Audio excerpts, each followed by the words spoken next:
3/12/2024 रोजी झालेल्या संगमनेरमधील स्नेहसंवाद मेळाव्यामध्ये बाळासाहेब थोरात यांनी 6 जून 2023 मध्ये झालेल्या हिंदूंच्या अत्याचाराविरोधात भगवा मोर्चा हिंदूरक्षक योगेशभाऊ सूर्यवंशी यांनी आयोजित केला। तेव्हा याच काँग्रेस पक्षाकडून अनेक अडथळे निर्माण करण्यात आले आणि स्वतः बाळासाहेब थोरात यांनी मोर्चाविरोधात एक अधिकृत सौम्य भाषिक पत्र जाहीर केलं। असो, मोर्चा हिंदूंनी मोठ्या ताकदीने तर घडवून आणलाच, ज्यामध्ये संगमनेरमधील प्रत्येक हिंदूंनी अहोरात्र काम केलं आणि समनापूर येथे शेजारील तालुक्यातील हिंदू मुले शांततेत घरी जाताना त्यांच्यावर जाणीवपूर्वक दगडफेक करून मारहाण करण्यात आली आणि त्यांच्याचवर खोटे गुन्हे दाखल झाली। त्यावेळेस भगवा मोर्चाचं सर्व आयोजक मोठ्या ताकदीनं त्यांच्या मागे उभे राहून त्यांचा जामीन केला आणि त्यांना न्याय मिळवून दिला। यात हास्यास्पद एक गोष्ट अशी आहे की जर तुम्हाला वाटले असते तर हिंदूंवरील होणारे अत्याचार संगमनेरचे प्रतिनिधी म्हणून तुम्ही थांबवू शकत होता, पण उलट आपण आमचाच विरोध केला म्हणून आमच्या हक्कासाठी आम्हालाच आवाज उठवावा लागला आणि आता राजकीय पराभवानंतर त्यांना याचाच झटका बसलाय आणि आता तुम्ही आमच्या मुलांचा जामीन केलाय असं आपण बोलता। संगमनेरमधील सुजाण नागरिक आपल्या भूमिका बदलू वक्तव्याला चांगली ओळखतात। हिंदू धर्मरक्षक योगेशभाऊ सूर्यवंशी।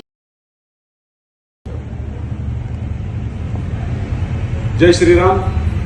2 दिवसापूर्वी संगमनेर येथे थोरात साहेब यांनी स्नेहसंवाद मेळावा हा आयोजित केला होता।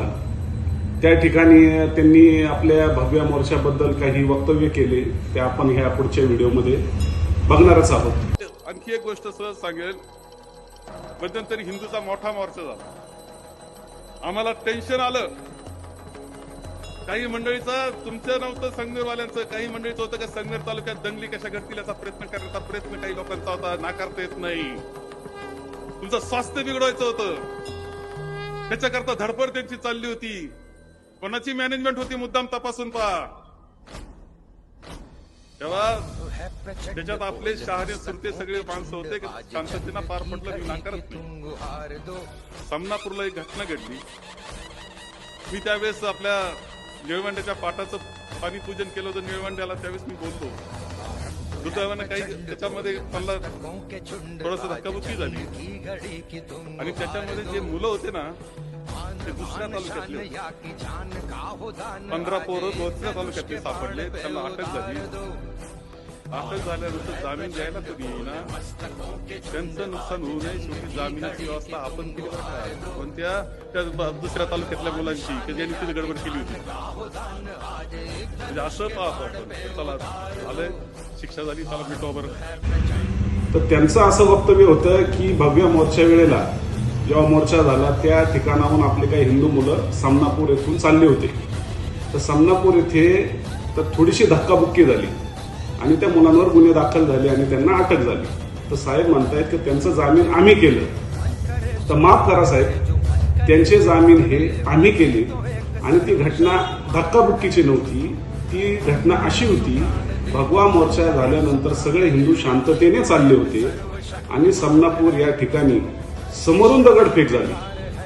आपल्या मुलांनी कुठलंही प्रत्युत्तर दिलं नाही, कारण आपण हे कायद्याचं राज्य आणि हे हिंदुत्ववादी सरकारचं राज्य म्हणून आपण प्रत्युत्तर दिलं नाही। वरून आपणच काँग्रेसच्या लोकांनी ह्या मुलांवर गुन्हे कसे दाखल होतील म्हणून प्रयत्न केले।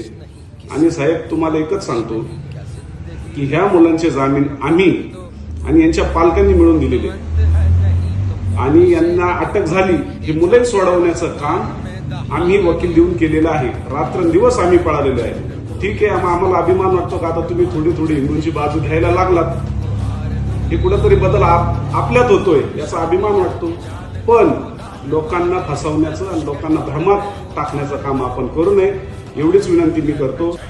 आणि साहेब, जोरव्या नाक्यावर जेव्हा घटना घडली, आपल्या हिंदूंना मारण्यात आलं, तर भगवा मोर्चा आयोजित करण्याचं त्यावेळेला आम्ही काम केलं। तो भगवा मोर्चा होऊ नये म्हणून आपण प्रयत्न केले आणि आपण एक पत्र देखील सुद्धा काढलं होतं की या घटनेला कुणीतरी राजकीय रंग देतंय, ते देतंय। तर साहेब, आपण हिंदूंना काय विरोध करत आला आहात, हे पत्र आपलं आहे आणि आम्ही भगवा मोर्चा भरूनच दाखवला, कारण हिंदूंची ताकद आणि हिंदूंची एकता संगमनेर या ठिकाणी खूप मोठी आहे। आणि साहेब, आपलं हे पत्र हे आपण बघू शकता, त्यावेळेला साहेबांनी भगव्या मोर्चालाही विरोध केला होता। जय श्रीराम.